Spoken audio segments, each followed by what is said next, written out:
Welcome back to the Midnight Mind, where we study the truth while the world sleeps. If you're new to the channel, please consider subscribing. And while you're at it, hit that like button for me, I really would appreciate it. It's almost midnight. It's time to enter the minds of Schopenhauer and Machiavelli. Have you ever noticed how certain people gain control without raising their voice, lifting a hand, or possessing any real strength? They bend others to their will through guilt, pity, and moral posturing. And they do it so subtly that you almost feel obliged to comply. This dynamic sits at the heart of what Schopenhauer understood about human behavior. When raw power is absent, emotional leverage becomes the weapon of choice. You see it in relationships, workplaces, and politics. You also see it in yourself, if you look closely enough.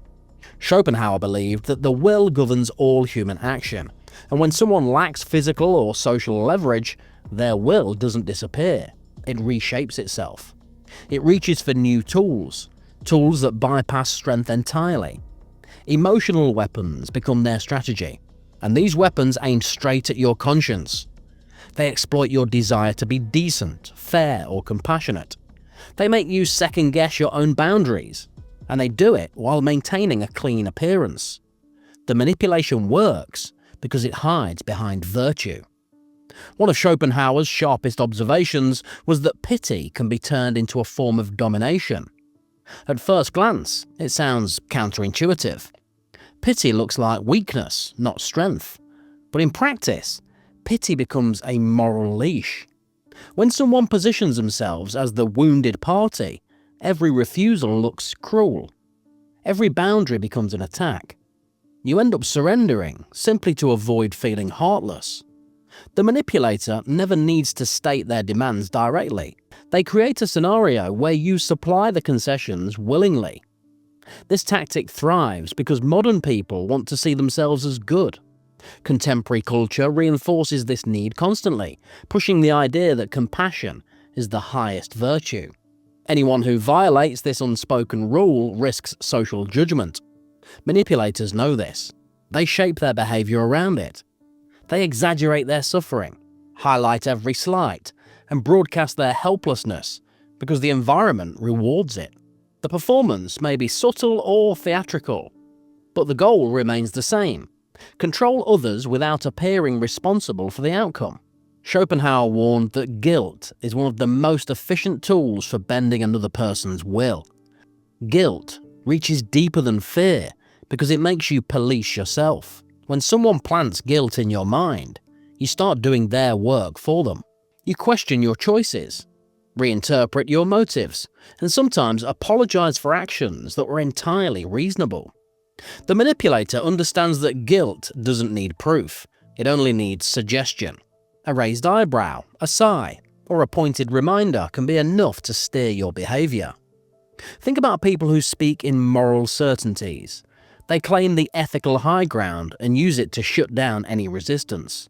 They hide behind phrases like, "you should," "you owe," or "if you were a good person." They present their viewpoint as the only legitimate one and frame disagreement as a flaw in your character. This is one of the oldest strategies for the powerless. Redefine the battlefield so strength becomes immoral and weakness becomes righteous. Schopenhauer saw this pattern everywhere, within families, friendship groups, religious communities, and political movements. When moral language becomes a weapon, the manipulator rarely admits what they truly want. They present everything as a matter of principle. They claim to defend fairness or compassion, yet their actions reveal a different motive. They shift blame, exaggerate offences, and insist that you repair the damage they say you caused. The goal is to trap you in a cycle where you constantly try to prove your good intentions. Once you fall into that cycle, they own you. You donate your time, your energy, and sometimes your identity. The most unsettling part is that these strategies often appear in people who genuinely believe they are powerless.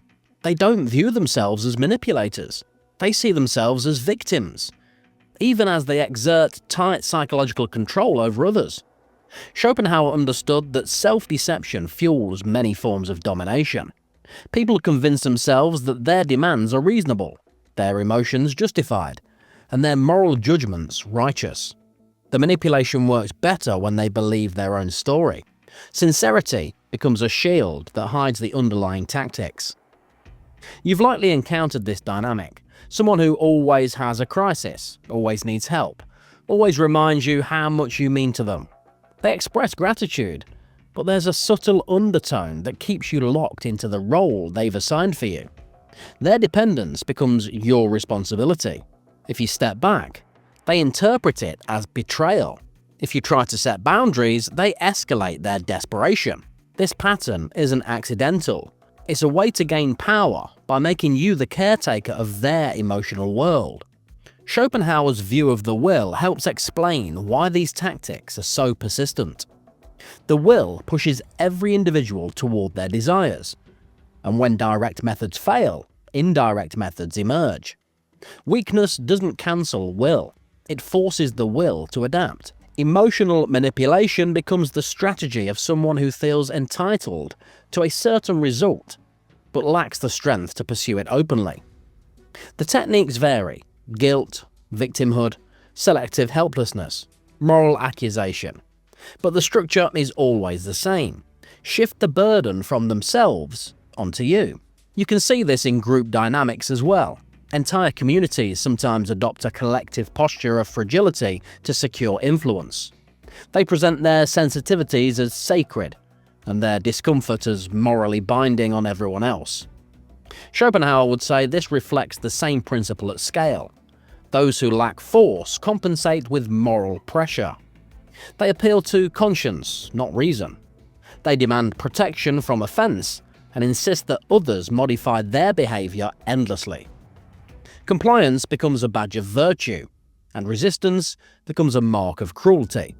Before you assume this is only about others, take a moment to examine where these tendencies appear in your own life.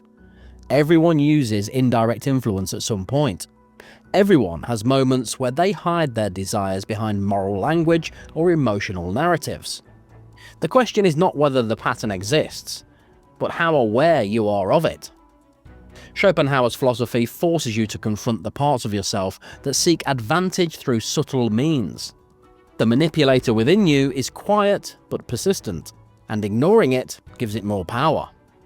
When you observe these patterns clearly, both in others and in yourself, you start to understand how much of human interaction revolves around invisible negotiations of will. Physical strength plays a smaller role than most people imagine. Emotional leverage, guilt, and moral framing often decide the outcome long before any overt conflict begins. Schopenhauer didn't offer these insights to condemn humanity. He offered them so individuals could wake up to the unspoken forces shaping their relationships. Awareness is the first break in the cycle, the moment when manipulation stops being automatic. When you become aware of these emotional power plays, something shifts inside you. You start noticing the patterns you once walked through blindly. You no longer respond automatically to guilt or pity, and that alone disrupts the manipulator's influence. They expect predictable reactions. They expect you to fold the moment they signal distress or moral superiority. When you don't fold, their entire strategy feels exposed. The weakness they hid behind loses its protective value, and the dynamic begins to level out. Schopenhauer believed that clarity is a form of strength. When you see the motives concealed beneath moral language, you reclaim your autonomy. This doesn't require confrontation or aggression. It simply requires that you stop absorbing the emotional narratives someone tries to place on your shoulders.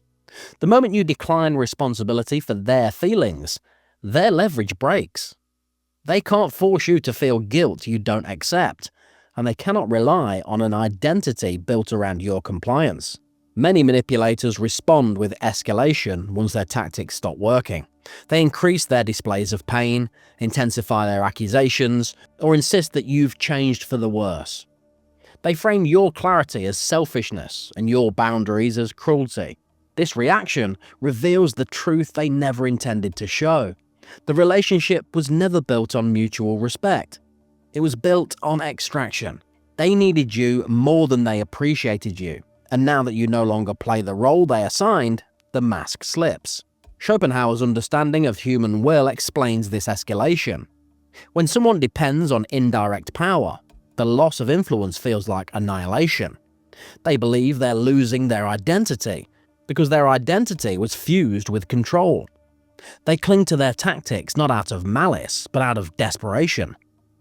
This doesn't excuse their behavior, but it helps you understand its intensity. You're not witnessing hatred, you're witnessing fear. They fear becoming insignificant, and that fear fuels their hostility. To resist these dynamics effectively, you need a different form of strength, one rooted in internal steadiness. Nietzsche described this as the discipline of evaluating your own perspective. When you trust your judgment, guilt loses its sting. When you understand your motives clearly, moral accusations lose their force. Your self-respect stops being negotiable. Manipulators thrive on confusion. They rely on your doubt to give their words weight. Once the doubt dries up, the manipulation collapses like wet paper. Setting boundaries becomes easier when you stop fearing conflict. Many people comply with manipulation because they want harmony at any cost. They fear disappointing others. They fear being labelled selfish. Schopenhauer would say this fear is a chain you place on yourself. Conflict isn't a failure of character. It's a natural result of asserting your will in a world where other wills compete. Avoiding conflict doesn't bring peace. It brings resentment, exhaustion, and slow moral decay. When you begin asserting boundaries firmly, you might face temporary backlash. The manipulator may distance themselves or attempt a final round of guilt. Let them. Their reactions belong to them, not you. One of the most liberating realizations comes when you stop protecting someone's feelings at the cost of your integrity. You discover that clarity attracts healthier relationships. People who respect your boundaries step closer. People who depend on control drift away. The separation is painful, but it's clean. Schopenhauer's insights don't stop at defense. They also reveal how to build influence without resorting to manipulation. Strength isn't loud. It doesn't rely on guilt or pity. It shows itself in consistency, competence, and emotional independence. When you pursue your goals directly instead of indirectly, people trust you more. You become reliable because your motives don't hide. You say what you mean, and you take responsibility for your own emotions. This is the opposite of manipulation, and people feel the difference immediately. Machiavelli understood this form of strength well. He argued that a leader who acts clearly and decisively earns respect, even if the decisions are harsh. People respond better to transparent power than to disguised weakness. They may not always agree with you, but they know where you stand. Manipulators, on the other hand, leave everyone walking on eggshells. Their influence creates anxiety. Your influence, when built on clarity, creates stability. That stability becomes its own form of authority. To apply these insights in daily life, start by watching for emotional pressure disguised as virtue. Notice when someone's requests come wrapped in guilt, or when their morality seems too convenient. Pay attention to anyone who never takes responsibility for their feelings, yet insists that you manage them. Spot the patterns early, before the emotional debt grows. You don't need to accuse anyone. You only need to refuse the script. When you decline the emotional burden, you return ownership to the rightful place. Another practical step is recognizing when you use these tactics yourself. Everyone slips into manipulation when they feel powerless. Maybe you exaggerate your stress to gain sympathy. Maybe you suggest someone owes you because you once helped them. Maybe you avoid direct communication because you fear rejection. These habits weaken you. They make you dependent on results you didn't earn. The moment you acknowledge them, you can replace them with strength, clear speech, honest requests, and responsibility for your own needs. When you strip manipulation from your interactions, your will becomes cleaner. You no longer disguise your desires. You no longer hide behind emotional theatrics. You stop bending others through guilt and stop letting others bend you through pity. This clarity doesn't make life easier. It makes it real. You experience rejection, disagreement, and friction without flinching. You also experience respect, cooperation, and trust in a deeper way, because nothing is contaminated by hidden motives. Schopenhauer's view of human nature may appear bleak, but if you study it closely, it becomes unexpectedly empowering. He didn't expose manipulation so you would despair. He exposed it so you could rise above it. Weakness that relies on emotional control might gain temporary power, but it never creates freedom. True autonomy comes from understanding your own motives, defending your boundaries, and refusing to weaponize your frailties. You stop living as a pawn in someone else's strategy. So here's the final truth. People who lack strength often turn to guilt and moral pressure to bend the world to their will. They thrive on your hesitation and exploit your desire to be good. But you have the ability to cut through the fog. You can see the tactics for what they are and refuse to play along. The weak gain power through shadows. You gain power through clarity. And once you commit to that clarity, the world stops controlling you. You begin controlling yourself. Thanks for tuning in to The Midnight Mind. If you enjoyed the video, please hit like, subscribe for more, and let me know your thoughts down in the comments. I always appreciate the feedback and discussion. See you guys next time.